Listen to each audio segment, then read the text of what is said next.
Айтылмаған оқиға. Біз үйде төртеу едік. Ағам, мен, әкем және анам. Біз бақытты отбасы болдық. Бірақ тек сол күнге дейін. Біздің көршілер шулы отбасы болатын.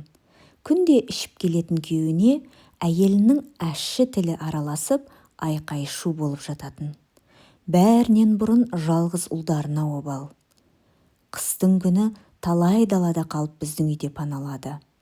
Ішер асы, киер киімі де болмай қалатын. Менімен жасты. 9-8 жастамыз.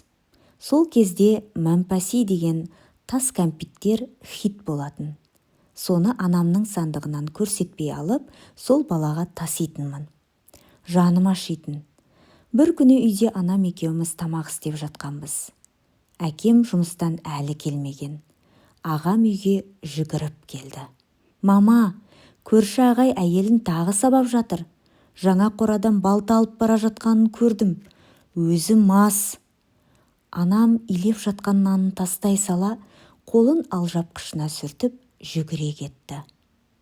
Апыр-ай, анам кетісімен шамамен 10 минуттан кейін әкем келді.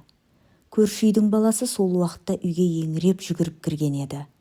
Бірдеңені сезген әкем дереу сол жаққа жүгірді. Бір кезде жан жақтағы көрші-қолаң бәрі шуласып кетті. Артынан полиция келіп, әкемді ұстап әкетіп бара жатқанын көрдім. Баламыз ғой, көліктің артынан әке деп айқайлап жүгіргеніміз әлі есімде. Оқиға былай болған. Анам араша түспек болып барған.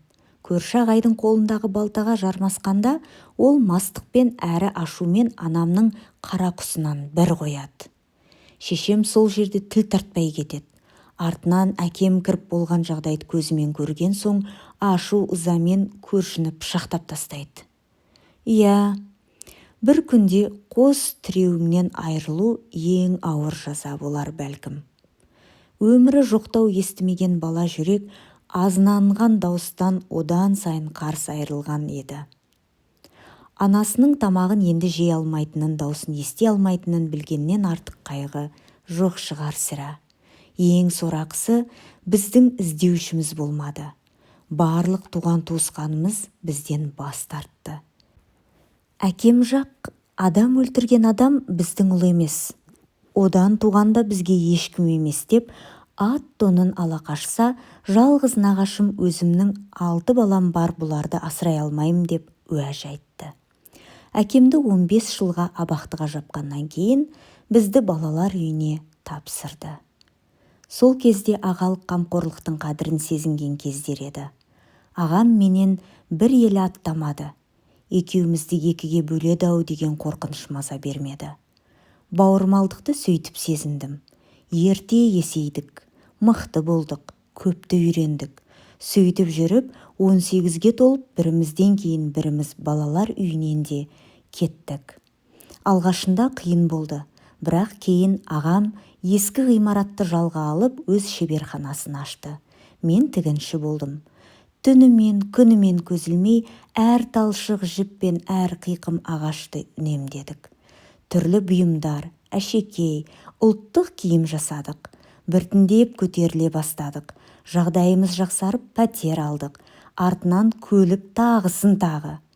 Басында бастаған екеу едік, бірақ кейін туысқандарымыз пайда бола бастады. Ақшаның құдіретін сонда түсіндік.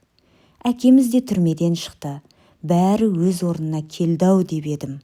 Алайда мен бізге тапсырыс әкелетін делдал жігітке ғашық болып қалдым.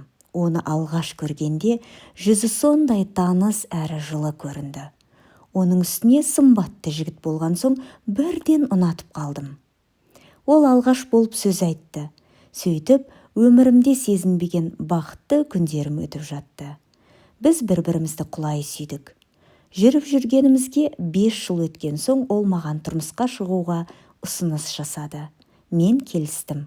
Оның әкесі қайтыс болған, шешесі ғана бар.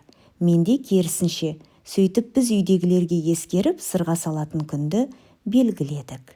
Міне сол күнде келіп жетті. Есік қоңырауы басылып, мен есікті ашып үйге жүзі таныс әйел кіріп келді. Ол да маған қарап сәл кідіріп қалды. Артымнан әкем келіп түрі бұзылып кетті. Сол кезде жүрегім қылп ете түсті. Әрі-бері айқай-шу, ары қарай айқай-шу, дау, қалғаны есімде жоқ. Мен есімнен танып қалдым. Өмір қандай қатыгез, қанша жерден мойындағың келмесе де, шындық сол. Ол сол баяғы көрші әйел, ал менің сүйгенім бала кезде анамның мәмпәсейін бөліп жеген көрші бала. Ағам мен әкем онымен ат құйрығын үзбесең, бізді ұмытасың деген шарт қойды. Бірақ бәрі кеш болатын. Менің сол кездегі аяғым ауыр еді. Екеуміз құпия кездесіп қашып кетпекші болдық. Бірақ ағам бізді ұстап алды. Мені өлімші етіп сабап айтпаған сөзі жоқ. Сөйтіп баламды түсіріп алдым. Сол кезде маған қолдау көрсеткеннің орнына ағам анамызды өлтіріп бізді балалық шақтан айырған жанның ұлынан көтерген баланың тумай өлгені жақсы деді. Бұл сөздер қалай сүйектен өтетінін білсеңіздер ғой. Оның әкесі жалмауыз болса да, ол менің бауыр етім, балам емес пе? Қазір мен үшін өмірдің қызығы жоқ. Әуел бастан маңдайыма жазылған осы болса керек. Менің жасым қазір 40-та. Ағам жол апатынан қайтыс болды, ал әкем ішіп қаңғыбас болып кеткен. Оның қайда екенін білмеймін.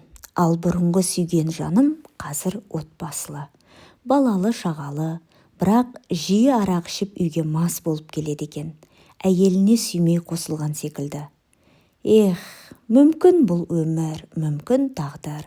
Алланың сынағы да, кейде ойлаймын, егер сол құрғыр арақ болмағандашы. Бәрі тек өткен, өзгермейтін өткен шақ.